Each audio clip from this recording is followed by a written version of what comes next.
Now on Fox 14, a Pittsburgh hit-and-run suspect turns himself into police. Also, the Supreme Court takes on affirmative action. I'm Caroline Shively in Washington. I'll have details straight ahead.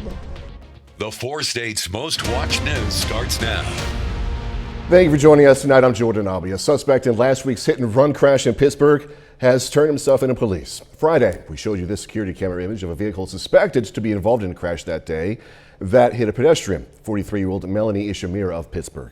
Well, police say the image led to various tips. This afternoon, though, a 46-year-old man from Cherokee, Kansas, came to the police department with his attorney, turned himself in this case. He's now in jail without bond. Authorities say the victim remains in serious condition today, but they do expect her to recover. Police in Parsons, Kansas, say a 13-year-old boy is dead after a head-on collision in a stolen pickup. Crash happened on Highway 400 just west of the Highway 59 junction on Thursday, but authorities just released the information today. They say the teen ran away from Successful Dreams Support Services in Parsons, then stole a pickup from a dealership. Crashed head-on into a tractor trailer. The teen was taken to the hospital but has since died. The driver of the tractor trailer, however, was not hurt. A 12-year-old girl is in critical condition after falling off a hayride.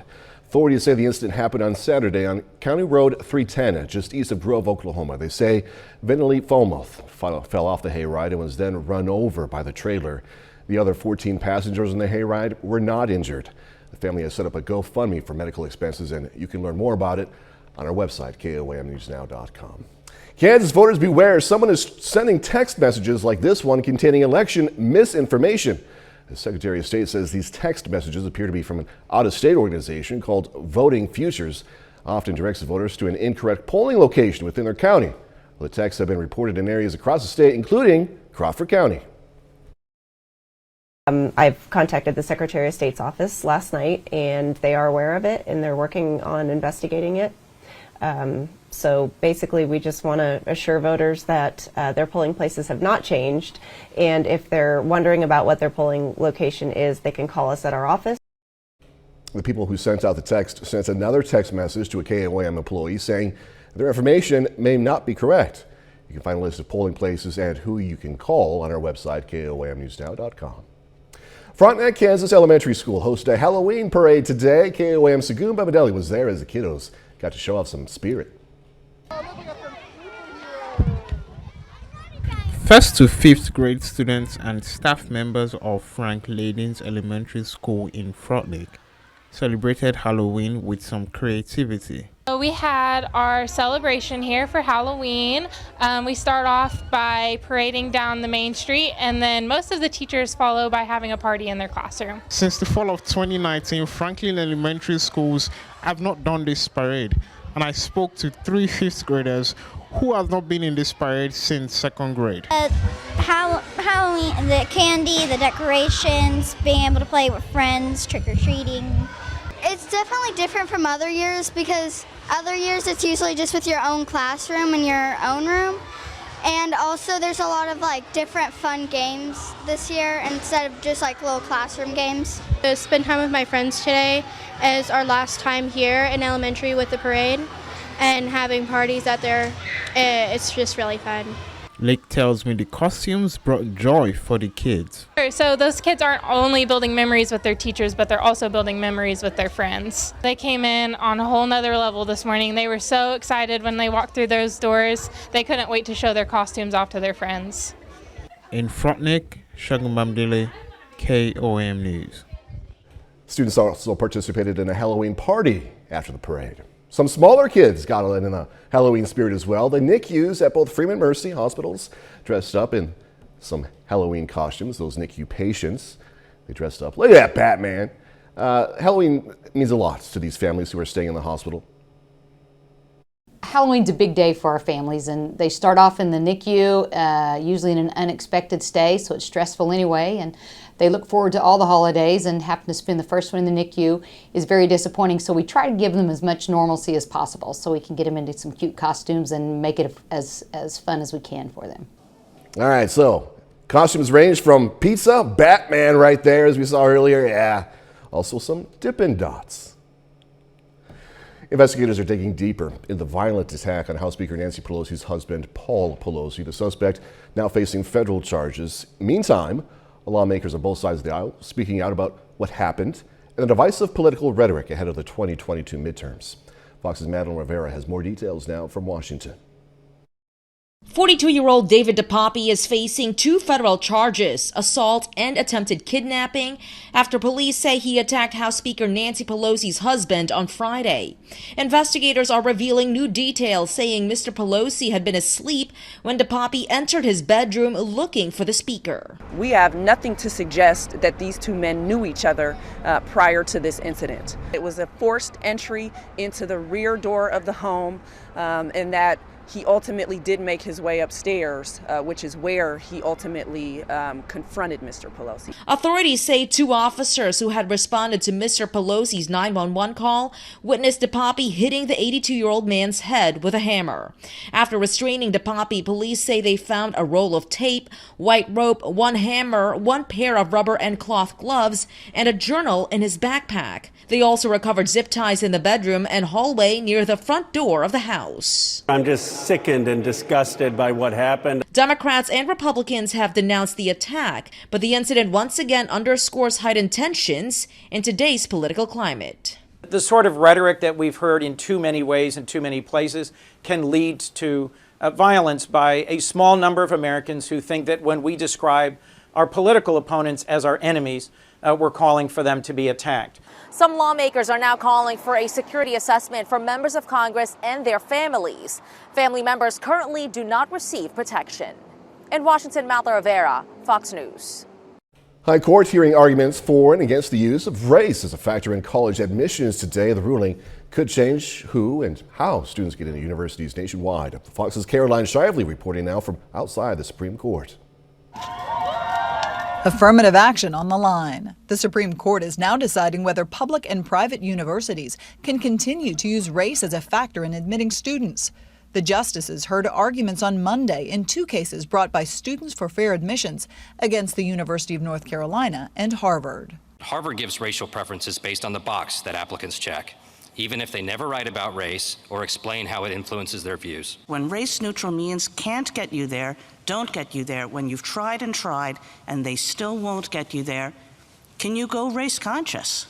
In 2003, the Supreme Court ruled in Grutter versus Bollinger that colleges could use race as a factor to ensure a diverse student body, but in a limited scope and only until racial parity was achieved. When does it end? When is your sunset? When will you know? Because Grutter very clearly says this is so dangerous. Grutter doesn't say this is great. We enthusiastically embrace the durational requirement, and we have tried to do everything possible to adopt race-neutral alternatives. The court has shifted substantially to the right since it last ruled on affirmative action in 2016. On Monday, no conservative justices openly offered support for the practice continuing. I've heard the word diversity quite a few times, and I don't have a clue what it means. The court won't release its ruling until next year. Outside the Supreme Court, I'm Caroline Shively, Fox News. KOAM News at 9 on Fox 14 takes this time now to honor another 4-state hero.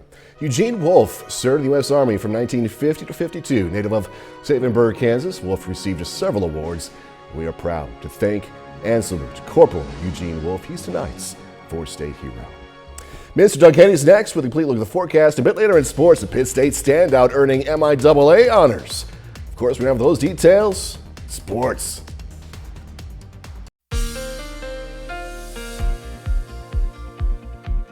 Well, it definitely turned out to be a nice Halloween for us today, all the way up into lower 70s during the afternoon, and sunny skies all day long. We still have clear skies right now. Nice shot, Indigo Sky Casino and Resort.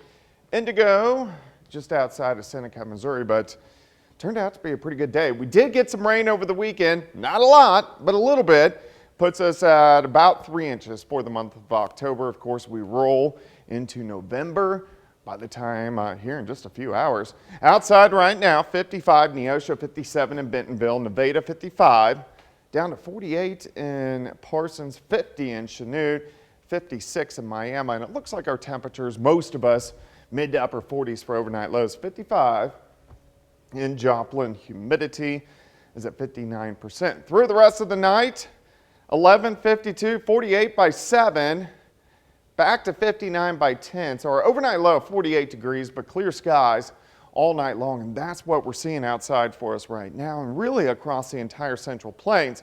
Our storm system from the weekend heading away Weak little wave down across parts of Texas, and this will track to our south, so we're going to stay dry the next couple days. And then this system will start to affect us by the time we head into Friday and then continuing into the weekend. Next few days look pretty good. So let's go through time. We'll go into the morning hours and we'll stop at about 7 a.m. Most of us upper 40s, mid to upper 40s. So a chilly start. As we go through the morning, we warm near 70 by noon, and then most of us up into the mid 70s during the afternoon. In fact, Parsons 77, Chanute up to 77. Tomorrow night, not as chilly. We drop back low 50s. Let's move into Wednesday. A few mid and upper level clouds kind of streaming through, but again, mid 70s for afternoon highs. So the next 2 days look fantastic. Even Thursday is shaping up pretty good. Here's your day planner tomorrow. 48 at 7, 69 by noon, 73 by 5, high temp right around 74. And then we start to see some changes down the road. So this is going to be Friday. Showers, even thunderstorms will get going, especially as we get into the afternoon. Here's 1:30. Showers, thunderstorms, a front's going to, it's slow moving front, will sink in Friday night. So we could get even a few strong storms, but very heavy amounts of rain Friday night into Saturday morning, and then late Saturday into Sunday morning. The upper level low shifts through and gives us even some more rain. So this is going to be a rough estimate, but this storm has the potential to drop 2, 3, maybe 4 inches of rain as we head into the weekend, which we need. 74 tomorrow, 74 Wednesday, 77 on Thursday, Friday 75. With the clouds, showers, thunderstorms, we cool down. Saturday looks like a raw day, and then Sunday and Monday shaping up pretty good. Jordan? All right, Doug, thanks so much, man. Peace Church Cemetery in Jasper County has a long history, and the workers there want to keep it alive, so to speak, even though new burials have not taken place there in years. KOAM's Yana Hatala spoke to a cemetery caretaker, and Yana has more. A cemetery paints a picture of the past, and each gravestone tells a unique story. 1840s, 50s, and 60s, when a baby was born and it didn't survive, they just needed to find a place that they could bury it. Jim Beeler is the caretaker at Peace Church Cemetery in Jasper County. He says the first recorded burial dates back to 1846. Stories were said that people were buried on people. I don't know that that's a fact, but when you look around the cemetery, they're buried in all different directions and in all different places. Even though Peace Church Cemetery doesn't look full, the 5 acres is packed with graves. The last burial was completed in 2003. Beeler says new burials are not encouraged because there are several unmarked graves. We don't know exactly where the burial graves are. It would be very difficult to bury someone here and not find a grave that's there. Some of the soldiers from the Civil War are buried in the cemetery, but many of them are in unmarked graves. So far, volunteers have identified and marked roughly 300 plots. A lot of people did not have the funds to establish a grave marker, and if we've found one and we know who's buried there, we've tried to make a grave marker for them to where at least they're recognized and their birth and death date. For half a century, the cemetery grew wild, until Beeler and his team stepped in. Many graves were sunken really bad. We are in the process now. We have a couple of work days a year. It took 6 years of clearing overgrowth, repairing headstones, and leveling graves before the Peace Church Cemetery officially reopened in 2020. Even though the cemetery does not actively take new burials, the volunteer group wants to keep it maintained to honor the dead. We all live, we all love, and when we die, we still need to be recognized in death. A recognition everyone deserves that starts with a simple headstone. Again, that was Yana Hadala reporting. Beeler says some people come to the graveyard for haunted experiences, but he wishes those people would just go to haunted houses instead and let the cemetery be. All right, coming up, what's being called a food crisis. Russia tries to blockade Ukrainian grain as airstrikes on major cities intensify. I'm Greg Palka in Kyiv. That's my story. Coming up. U.S. officials, along with 3 dozens of our allies, are going to hold talks this week on the issue of ransomware attacks and their cost to infrastructures and businesses worldwide. The unofficial summit is going to focus on virtual currencies used by cyber criminals and how companies and governments can help protect themselves against such hackers. Talks come amid an uptick in ransomware attacks, including those targeting a major U.S. hospital network and one of the nation's largest school districts. An international famine could be just around the corner, sadly, after Russia pulled out of a deal to allow Ukrainian grain exports to leave the country. Fox News senior foreign affairs correspondent has more from Kiev, Ukraine. It's just not, there's no merit to what they're doing. President Biden joining other world leaders in condemning Russia's blockade of food shipments from Ukraine. Loads of grain and wheat had been flowing as part of a plan brokered by the international community, but that stopped after an alleged attack against Russia's Black Sea Fleet in Crimea. Russia now holding meetings with Turkish officials, claiming they want to get the shipments back on track as soon as possible, but Ukraine says it's going ahead with the shipments anyway. Those in need were already urgently waiting. There was already a problem even if transportation had continued. The situation will only get worse. Officials here tell a different story. They deny attacking the Russian ships, saying the damage resulted from ammunition that detonated on board. Ukrainian President Zelensky accusing Vladimir Putin of using hunger as a weapon. What can you say? Really sick people. But these sick people are once again putting the world on the verge of a severe food crisis. Russia is the only culprit. Meanwhile, Russia is stepping up its airstrikes on civilian infrastructure, focusing on big cities like Kyiv. Here in the capital, the mayor says the attack knocked out water service for about 80% of the population, calling it a deliberate strike against a non-military target. This is genocide of Ukrainian population. They want to freezing people in our hometown. No water, no electricity, no heating before the winter. The UN says there is no evidence that Ukraine attacked the Russian fleet. They're calling on Moscow to provide proof. In Kyiv, Greg Palcott, Fox News. Still ahead, investigations underway in South Korea. Days after a deadly stampede, South Korean officials are looking for answers. In London, I'm Alex Hogan. I'll have more on this story coming up. South Korean investigators looking for answers after a deadly stampede in Seoul. Families and friends of the victims paying tribute at a memorial in the city. Fox News correspondent Alex Hogan has more. A week of mourning taking place across South Korea after Saturday's stampede left more than 150 people dead. Thousands were out celebrating Halloween at the time. On Monday, a team of investigators arrived in the Itaewon district of Seoul looking for answers. Police are viewing surveillance footage and combing through social media videos. We didn't know really what was happening to us or in that moment. We didn't have any knowledge, but there was a lot of panic and confusion. South Korean authorities say the stampede was the deadliest in the country's history. It appeared to start when a large group tried cramming into a narrow alleyway. The chaos trapped some victims for more than half an hour. Nearby streets were so crowded, making it nearly impossible for first responders to reach the injured.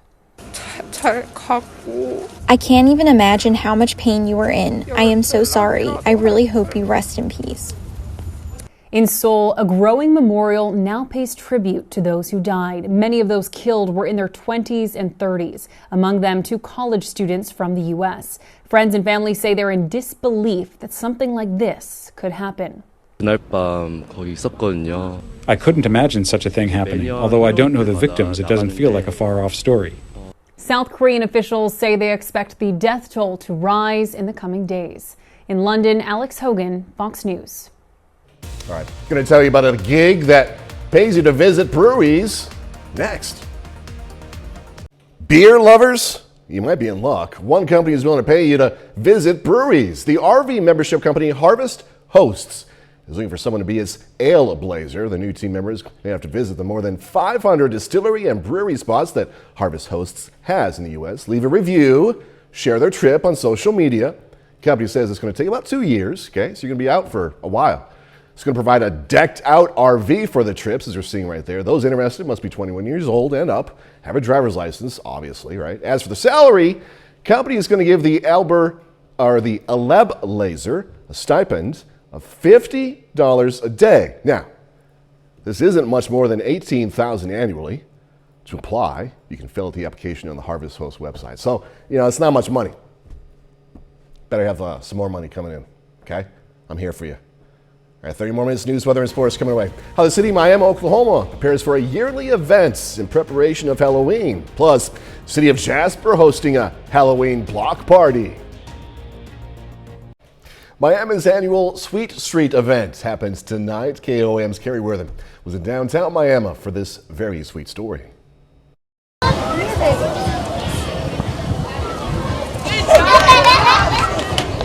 Sweet Street was started as a safe environment for our children to trick or treat. Sweet Street is an hour-and-a-half long event. Vendors set up along downtown Miami to make this event as sweet as it can be.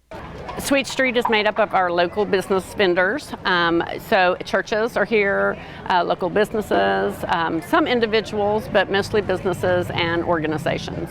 Morris says it takes about 2 months to put together the event, making it a fun event for the family. A community member was excited to attend Sweet Street with his son. I just think the community is great, and I like to be a part of it. So it's great to see people come together and just put all their stuff aside and just spend time together. Each year, it takes about 2 months to really put it together and get all of our participants happening and the decorations done and making it a great family fun evening. The community took part in games from vendors, live music, food, inflatables, and tons of candy. A sense of community, like a sense of spending time together with people that you may or may not know. Express personnel brought Clydesdales to downtown Miami. And of course, you can't forget the dance party. In Miami, Carrie Worthen, KOAM News. If you want to know more about area events, you can visit our website, KOAMnewsnow.com. Hey, Missouri Southern mixed Halloween with its Czech semester. The university today hosted a presentation called Searching for Ghosts, a journey through the history, mysteries, and haunted places of Prague. It was presented by Michelle Patrick, the author of a book about supernatural legends and history in Prague. Patrick says Prague, one of the most haunted cities in the world, with a rich history of real events that have shaped the ghost stories. Well, every fall we choose a different country or region of the world to emphasize on campus throughout the semester with several different events for our students and faculty. And since this is Halloween and Prague is probably the most haunted city in the world, we decided to kind of tie that all together. This wasn't the only campus event. A Day of the Dead celebration was held this afternoon. The festivity, as many of us know, originating in Mexico. There's also a safe Halloween event, included some games, a candy station, pumpkin decorating, and a screening of the classic Disney movie, Hocus Pocus. So this is our Safe Halloween event. This is an annual event, and in recent years, due to COVID, we've had to be a little bit more restricted with it, but this year we've went big and we have a great turnout this evening. It's been a great event thus far. Excited to see all the community come out with their children. Opportunity for people to get out really in a safe environment and have fun with all the games and activities we have to offer. Safe Halloween event took place over at the Billings East Student Center at MSSU. Some boys and ghouls of all ages got to show off their costumes at Pittsburgh's Graveyard Get Down. The event took place in the alley between City Hall and Pittsburgh's Public Library. It features some trick-or-treating. I'm looking at some costumes because I have to look at some costumes. If I'm going to read these stories, I have to look at some costumes, okay? So it features some costumes, live music, games, also giveaways. Yes, I think it's important because we're having it right here at City Hall, in between City Hall and the library. Our police department is involved. They love handing out the glow sticks to the kids because that is just something that they love. I think going out in the day so you can actually see the other costumes, see the candy you get so you don't have to think, I can't wait to see what I get when I get home. Nice hot dog, little man. Nice hot dog. Hey, there, as you can see, there are many events happening, and as you would want to get to know more information about other events happening in your community, you can just log on to our website, KOAMnewsnow.com. All right, heading to Jasper, Missouri tonight, hosted a Halloween block party. It featured plenty of food, candy, a truck or treat event, and some costume contests for those kiddos and some pets. Hulk! It builds relationships. The kids, they get to see us in a different light. It's important for them to grow up to know that we're the good guys. We're not, a lot of bad things go go around about us and stuff, and we're just like them, and we like to have fun. The Jasper Dollar General also set up a box for people to donate supplies to people in need in the community. All right. A bit later, sticking with Halloween, a unique time of the year. Halloween is here, but not everyone will be trick-or-treating. I'm Ashley Strohmeyer with a look at the unique ways some people will be celebrating coming up.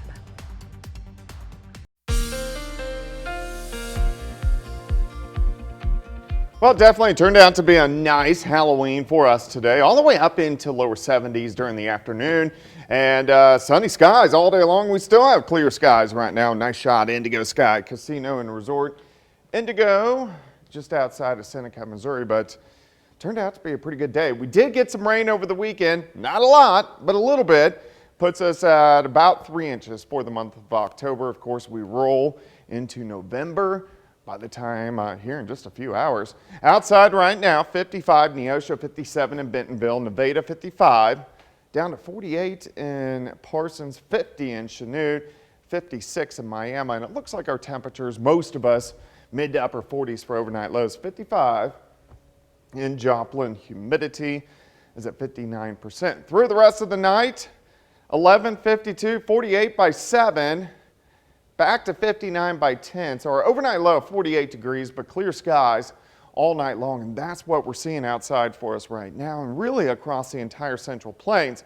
Our storm system from the weekend heading away, weak little wave down across parts of Texas, and this will track to our south, so we're going to stay dry the next couple days, and then this system will start to affect us by the time we head into Friday and then continuing into the weekend. Next few days look pretty good. So let's go through time. We'll go into the morning hours and we'll stop at about 7 a.m. Most of us upper 40s, mid to upper 40s. So a chilly start. As we go through the morning, we warm near 70 by noon, and then most of us up into the mid 70s during the afternoon. In fact, Parsons 77, Chanute up to 77. Tomorrow night, not as chilly. We drop back low 50s. Let's move into Wednesday. A few mid and upper level clouds kind of streaming through, but again, mid 70s for afternoon highs. So the next 2 days look fantastic. Even Thursday is shaping up pretty good. Here's your day planner tomorrow. 48 at 7, 69 by noon, 73 by 5, high temp right around 74. And then we start to see some changes down the road. So this is going to be Friday. Showers, even thunderstorms will get going, especially as we get into the afternoon. Here's 1:30.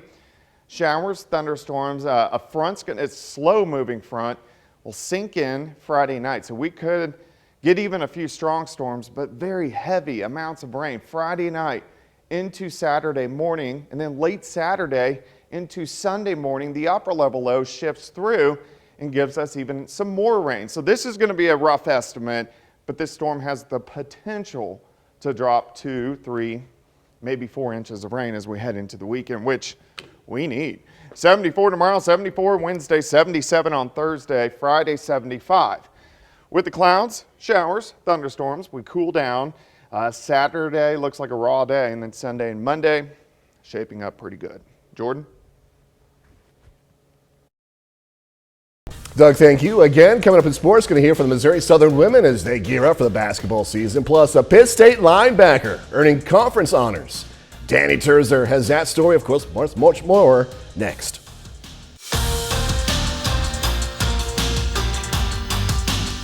Pitt State football is 9-0 and holds steady at number 5 in this week's AFCA coaches poll. The Gorillas are also at the top of this week's regional rankings. The Division II regional rankings drop today, and Pitt State lands at number 2 in Super Region 3. Pitt State's Dubem Okonkwo is named the MIAA Defensive Athlete of the Week. Okonkwo filled the stat sheet against UCO on Saturday. He tallied 5 tackles, 3.5 sacks, and a forced fumble. The redshirt sophomore now has 8.5 sacks this season, second most in the conference. Neosho senior Jared Seiler topped 2,000 rushing yards on the season in his final game as a Wildcat. His big game against Willard on Friday is voted the performance of the week. Seiler rushed for 2,178 yards this season and had 28 total touchdowns. He averaged more than 200 yards per game and over 6 yards per carry. Seiler helped lead the Wildcats to their best record, 4-6, since 2018. Over the bye week, the Kansas City Chiefs acquired a new weapon on offense. Kadarius Toney joins the Chiefs from the New York Giants. Toney was a first-round draft pick in 2021, but the wide receiver has struggled with injuries since entering the league. Head coach Andy Reid says he's healthy now, and they will slowly get him involved in the offense. I joke about it, but I mean, you have one football, and you want to. You can only spread it around to one person at a time. So it's, but at the same time, we try to exploit everybody's strengths and use them and see how it works out, see how fast he picks it up. And he hasn't played for a couple weeks here. So getting him back in the swing of thing and the speed of it and all will be important. And he's a nice addition. I just, I'm not going to rush him into something that he's not comfortable with or I'm not comfortable with. Missouri Southern women's basketball opens its regular season schedule this weekend, but first, they hit the floor on Tuesday for an exhibition game. Southern travels to Wichita State to take on the Division I Shockers tomorrow.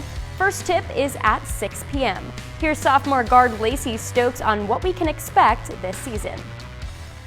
I feel like practice is going really well right now. We've had a couple scrimmages to kind of see, in each scrimmage we learn, about what we need to work on and continue to work on, and we just have gotten better from day one. Every day we've learned and we've gotten better, and we're learning how to play with each other. We've got some transfers and new freshmen, and I know my game and they know their game, and when we put that together, it's scary. It's really exciting to see, especially when we're in practice and you see all of us connecting. It's exciting. That's a look at sports. We'll be right back. All right, so Halloween is here, at least for a little bit more time anyway, right? The National Retail Federation says celebrations going back to pre-pandemic levels, with nearly 70% of Americans planning to observe the holiday. But besides that trick-or-treating, people are flocking to haunted and spooky events around the world. Fox News correspondent Ashley Strohmeyer has a special look. There's more to Halloween than just trick-or-treating. From exploring the Forbidden Forest from the Harry Potter series to surviving the scares at Dracula's castle. People are embracing the spooky season with exciting experiences. You can expect to see everything from giants, Hagrid and Fang. If your vibe is more magic than gore, north of New York City lies Harry Potter, a Forbidden Forest experience.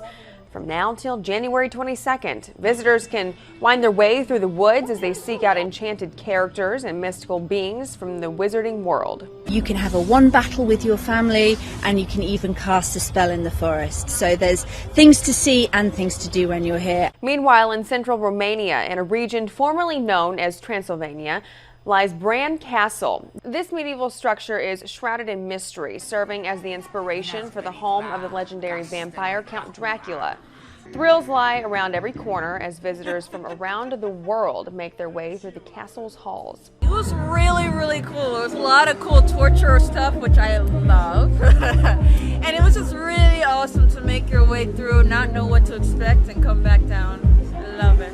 The castle's courtyard even serves as a disco for guests to party after making it out alive.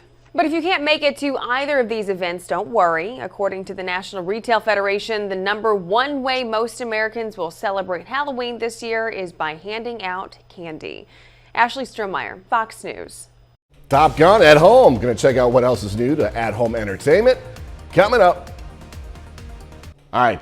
Time to start thinking about Thanksgiving, right? Thanksgiving, a few weeks away, but soon there's going to be help for those of us needing extra guidance in how to cook the perfect turkey. Butterball's Turkey Talk line is going to be available starting November 1st.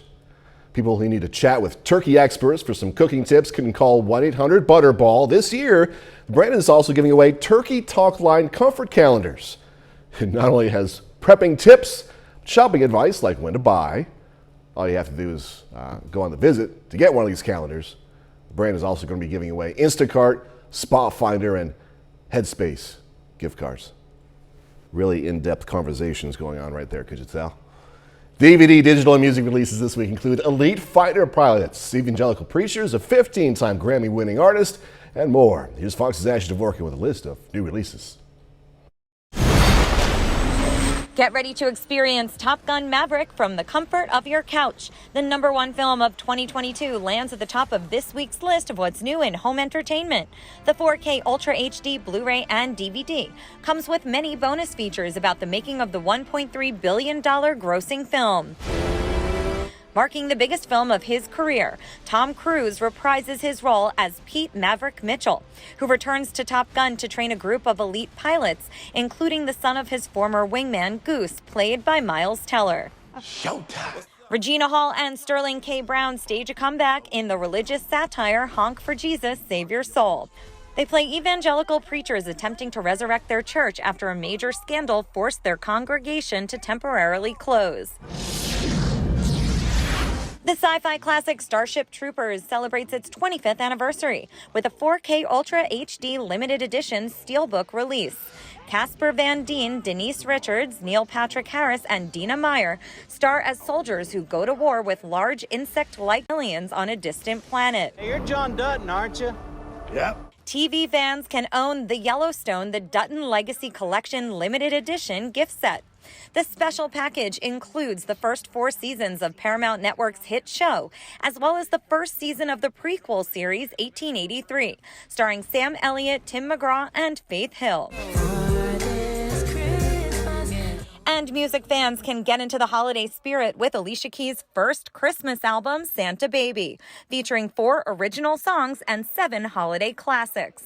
In Hollywood, Ashley Dvorkin, Fox News. We did it. We played Christmas music. We did it. All right, that's the time for tonight. Thanks so much for joining us. Going to leave it tonight with a video of a new Francois Langer monkey at the St. Louis Zoo. And I don't know if I said that right, but this little guy is pretty cute. Hey, be safe. Do this all again tomorrow. See you then.